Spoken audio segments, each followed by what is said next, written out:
नमस्कार दोस्तों, आपका स्वागत है हमारे YouTube चैनल पे। दोस्तों, आज हम इस वीडियो के अंदर बात करने वाले हैं एक बहुत ही इम्पोर्टेंट इलेक्ट्रिकल उपकरण के बारे में, जिसको हम VCB यानी कि वैक्यूम सर्किट ब्रेकर कहते हैं। दोस्तों, जैसे कि आप सभी जानते ही होंगे कि हमारे घर में इलेक्ट्रिकल प्रोटेक्शन के लिए जो MCB लगी होती है, उसके ही जैसा VCB भी एक तरह के प्रोटेक्शन डिवाइस होता है। इसलिए दोस्तों, VCB को बड़े बड़े इंडस्ट्री और पावर प्लांट और सब स्टेशन के अंदर इस्तेमाल किया जाता है। तो चलिए दोस्तों, अब हम जान लेते हैं कि VCB क्या होता है, कैसे काम करता है और इसके अंदर क्या क्या होता है और VCB कितना वोल्टेज पर काम करता है। दोस्तों, VCB का मतलब होता है कि वैक्यूम सर्किट ब्रेकर। दोस्तों, VCB यानी कि वैक्यूम सर्किट ब्रेकर एक ऐसा स्विचिंग डिवाइस होता है जो कि किसी भी इलेक्ट्रिकल सर्किट को नॉर्मल स्थिति में या फिर सर्किट के अंदर कभी भी कुछ भी फॉल्ट होता है तो उस स्थिति में पावर सप्लाई को मैनुअली या फिर ऑटोमेटिक रूप से ऑन या फिर ऑफ कर सकता है। दोस्तों, VCB का मेन काम होता है कि शॉर्ट सर्किट और ओवरलोड से इलेक्ट्रिकल डिवाइस यानी कि इलेक्ट्रिकल उपकरण को प्रोटेक्शन देना, ताकि इलेक्ट्रिकल डिवाइस के अंदर कुछ भी खराबी ना हो सके।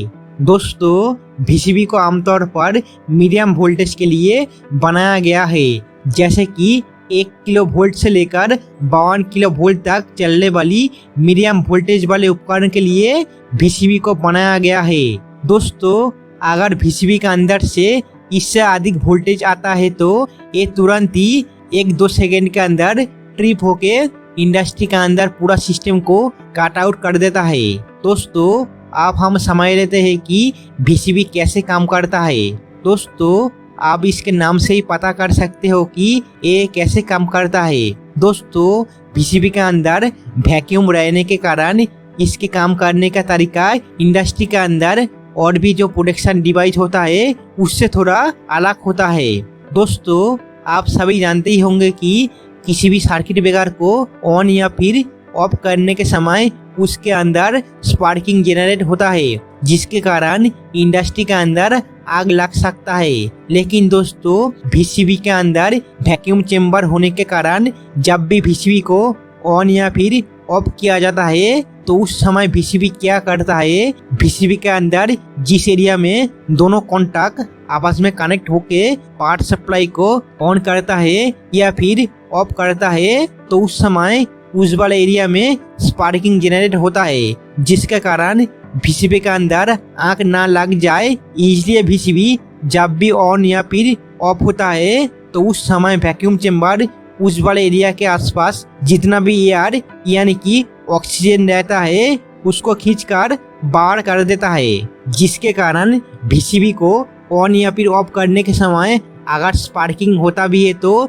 ऑक्सीजन ना होने के कारण VCB के अंदर कभी भी आग नहीं लग सकता है। इसलिए दोस्तों, इंडस्ट्री के अंदर ज्यादा सेफ्टी के लिए VCB का उपयोग किया जाता है।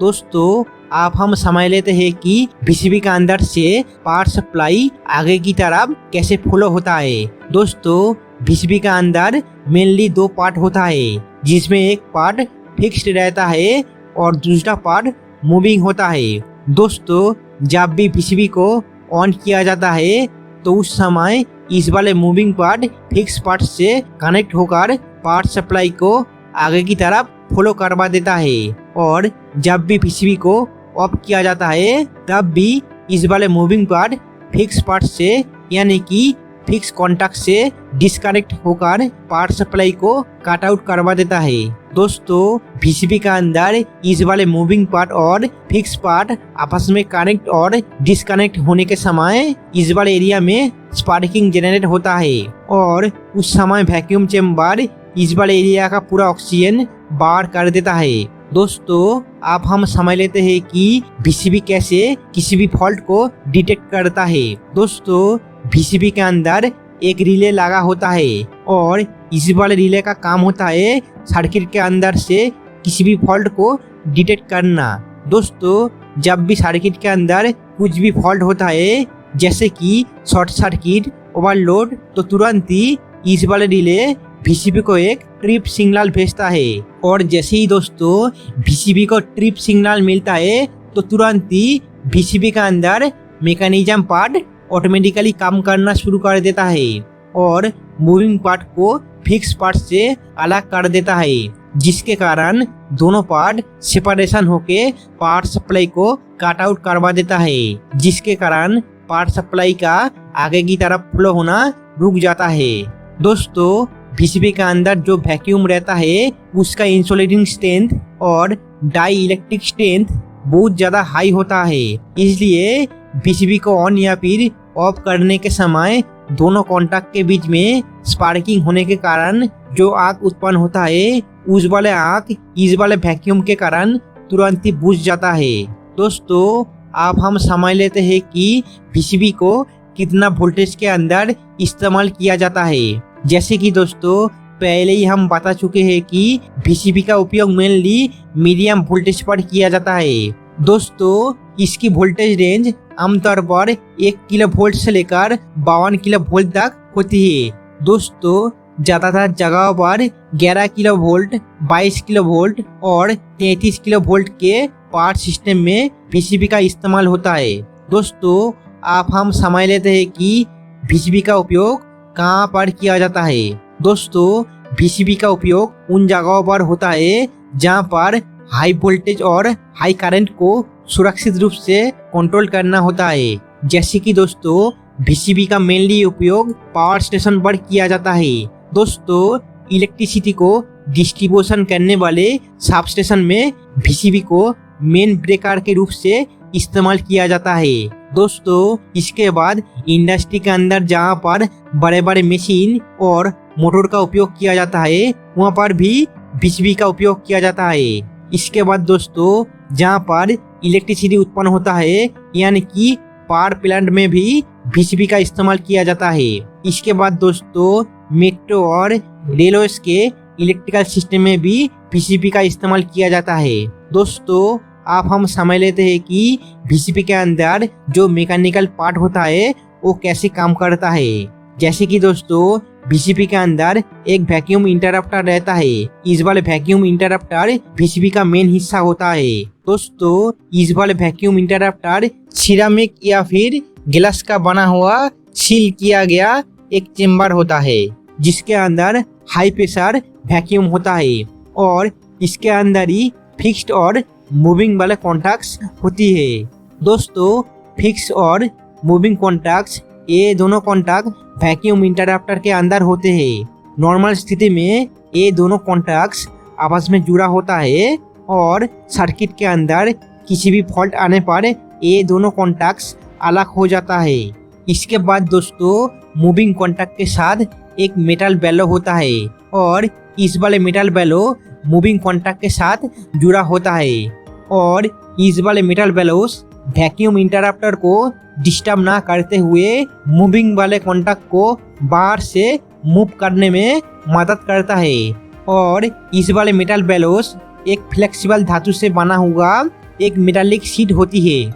इसके बाद दोस्तों वैक्यूम इंटरप्टर के अंदर एक आर्क शील्ड होता है और इस वाले शील्ड आर्क से निकलने वाली मेटल वेपर को वैक्यूम इंटरप्टर के दीवारों तक पहुंचने में रोकता है और इसके कारण धातु वाष्प को संघनित होने में मदद मिलती है। इसके बाद दोस्तों VCB के बाहर एक ऑपरेटिंग मैकेनिज्म होता है और इस वाले ऑपरेटिंग मैकेनिज्म को कुछ देर के लिए प्रेस करने पर VCB का अंदर स्प्रिंग चार्ज होता है और जब भी इस वाले स्प्रिंग चार्ज हो जाता है तब इस वाले स्प्रिंग की मदद से हम VCB के अंदर मूविंग कॉन्टैक्ट को मूव कर पाते हैं। दोस्तों इसमें पोलसिंग कॉइल और टिपिंग कॉइल होता है जो सिग्नल मिलने पर कॉन्टैक्ट्स को जोड़ते हैं या फिर अलग करते हैं। दोस्तों VCB के अंदर इस वाले स्प्रिंग को चार्ज करने के बाद ही हम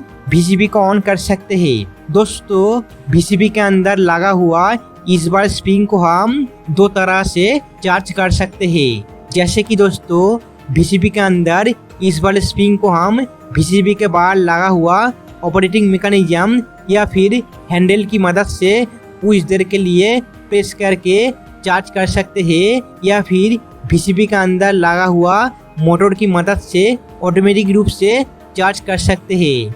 दोस्तों पीसीबी को अगर किसी भी कारण से ऑफ करना होता है या फिर पीसीबी किसी भी फॉल्ट के कारण से ट्रिप करता है तो उस स्थिति में पीसीबी को दोबारा चालू करने के लिए पीसीबी के इस वाले स्प्रिंग को फिर से दोबारा चार्ज करना पड़ता है। इसलिए दोस्तों इंडस्ट्री के अंदर या फिर पावर स्टेशन के अंदर पीसीबी को मेन ब्रेकर के रूप से इस्तेमाल किया जाता है। दोस्तों उम्मीद करता हूँ कि आज के इस वाले वीडियो से आपको बहुत कुछ जानकारी मिला होगा। दोस्तों अगर आपको पीसीबी के बारे में कुछ भी सवाल पूछना है तो कमेंट करके बताना। धन्यवाद दोस्तों, मिलते हैं अगले वीडियो पर।